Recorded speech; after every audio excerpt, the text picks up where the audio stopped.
For the past several weeks, we've been visiting with Central City Concern about their mission to end homelessness in Portland. And today, we're going to talk to their street outreach team. Joining us today is Drew Grabham, Director of Behavioral Health Outreach Services, and Dave Crosby, the Program Supervisor of the Street Outreach Team. Welcome to you both.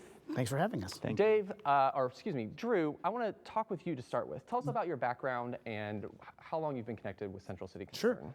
I'm a clinical social worker by training, and I've been at Central City for about 2 years, but I've been doing street outreach in the city of Portland for about 12 or 15 years, and I was really thrilled to come and join Central City to really grow where there's such a need and be able to be a part of a response team there. That's amazing.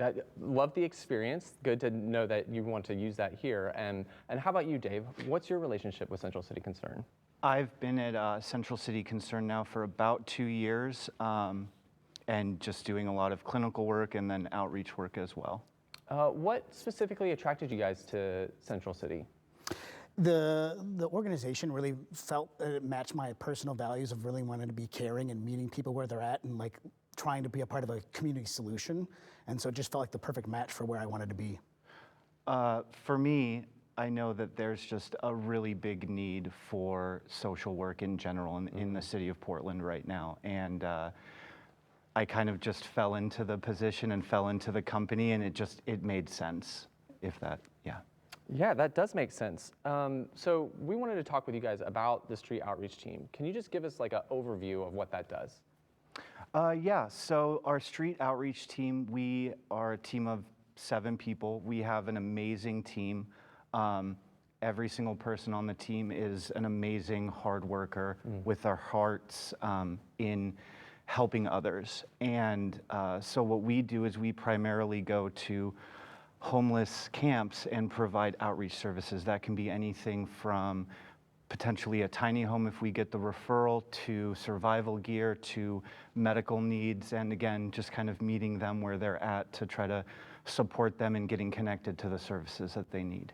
And we chatted earlier that you have some of your own experience, Dave. How does that help you when you're working with people on the street? Yeah, so my background and my experience, I was homeless myself. I was an addict and an alcoholic on the streets, living in a tent. And I think for me, being able to know what that feels like and to be able to know that pain, that hurt, that trauma can be really beneficial in the work that I do with them now as far as client-centered care is concerned.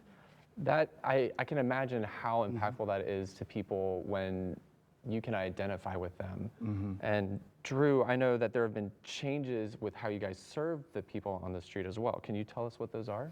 So we've just really had to focus on really trying to create pathways to care and really trying to focus on getting out in the streets and really meeting truly people where they're at, and trying to really show folks where their choices are, and then with Dave and his experience, building that trust, and then trying to walk along that pathway with them a little bit. And again, really just trying to be a connector to either housing or healthcare, employment, or other services there. And just really trying to help them figure out what their next steps are. Okay, and I remember you guys mentioning there was a warm welcome program that is part of the changes. What's that about? Yeah, so we have one of our warm welcome centers is a day space where some of our folks that before they get into behavioral health care have a space where they can kind of get connected with and trying to just have a safe space to start to talk about things. So a lot of the work we do is pre-engagement work to be able to be ready for a more traditional model of care. That's why I love CCC, is they really have invested in having us do some of this work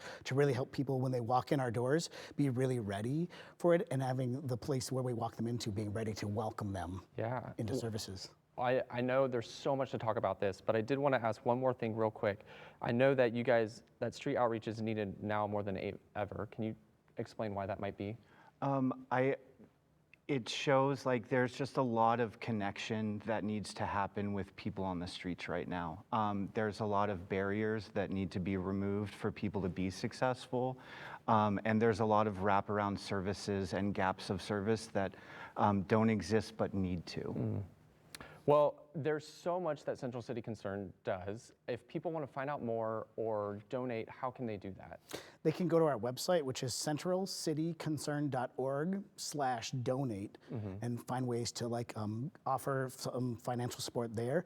And they can also just practice kindness with our other neighbors too as well. And if everyone can do that, is just see the human being that we're all trying to care for in our community. That makes so much sense. And I'm sure there's some volunteer opportunities as well if people want to jump in and assist with you guys. Thank you both so much for being here. Yeah. We really, really appreciate it. Thank you for having us.